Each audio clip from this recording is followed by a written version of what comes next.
Hello, hello. We are waiting for Mihaly. We had a little glitch, and now we're back. We're going to be answering a question that was posted on the forums. A really good question. Mihaly will be reading it for us. We're just waiting for her to join us. Here we are. Go live. Yes. Let's see. Thank you, ladies and gentlemen, for you. Hi. Okay, so I'm going to read the question.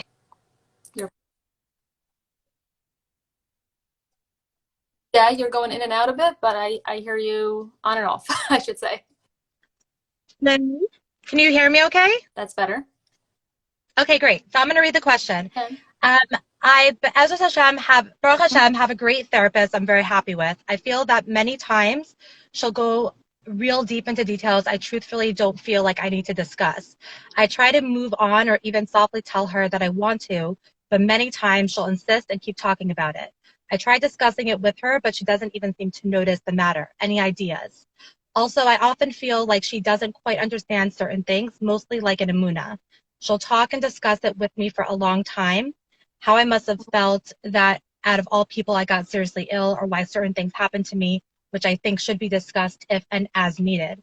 But often I don't even doubt or ask any of these questions. I won't feel that way, and she'll say things like this all the time.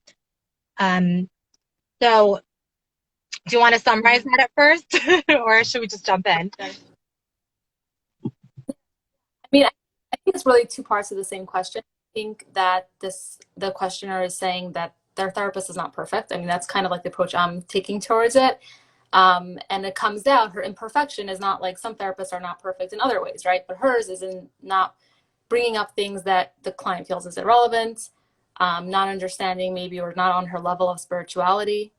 So I think that's kind of like summarizing the question. That's exactly. Is that the way you understood it? I think to answer the question, I am a big believer in that, that the therapy relationship is just that. It's a relationship. And as you just said, Faye, therapists are human, which means that they do have flaws, myself included.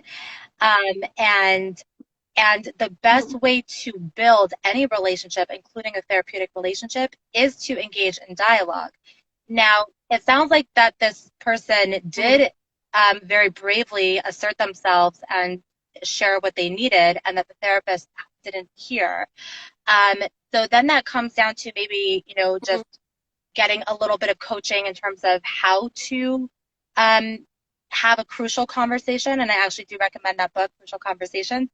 But Crucial Conversations. What is it called? I'm blanking out on the author's name, but they have they have like a bunch of different editions of it. It's like it's good stuff.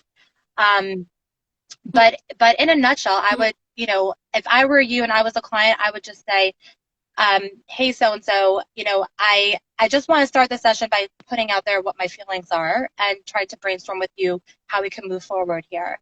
I like X, Y, and Z about this, arrangement, the sessions, thing that's, I think, hard for me is that there seems to be some kind of cultural difference and some difference in how we might react to, difficult challenges in our lives.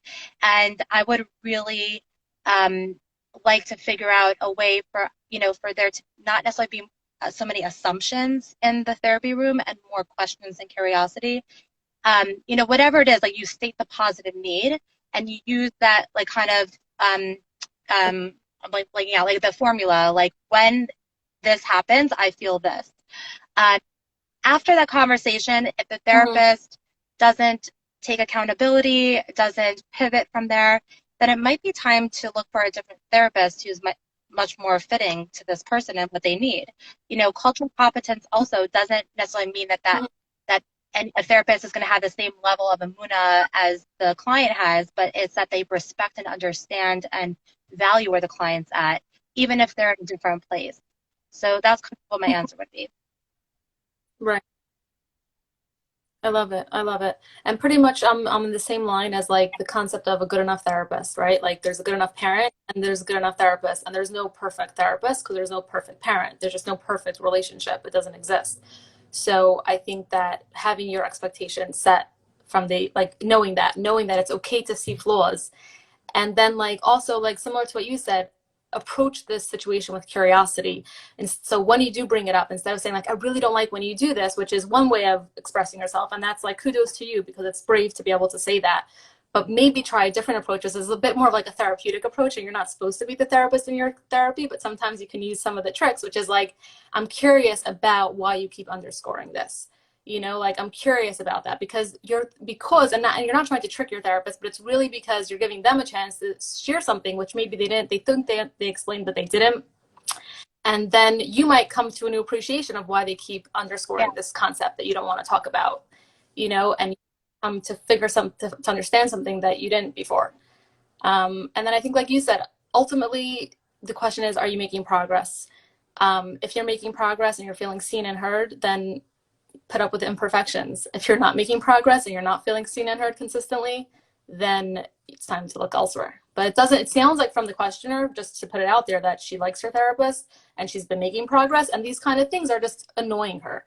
If so, definitely address it. Try to use a curious approach, and I guess have your expectations that there's no such thing as perfect. And if at the end of the day, the sum total is that you're making progress and you're moving forward in life and in your own just mental health and well-being, Yeah, then this is a good I person think to have on your also team. having the therapist Along incorporate the feedback also I think is super important. Like, you know, as a therapist, one of the things that I teach, social work interns is, meet the client where they're at, right? So if the client is saying like, I don't want you to push me, and as the therapist, I push them too much, then that's my mistake. And then I need to kind of take a step back and really hear what the client is telling me, understand why it was too much, and then go at a pace that works for them. And so I think I totally agree with you. I think accepting that therapists have flaws and quirks and ways of saying things is really important.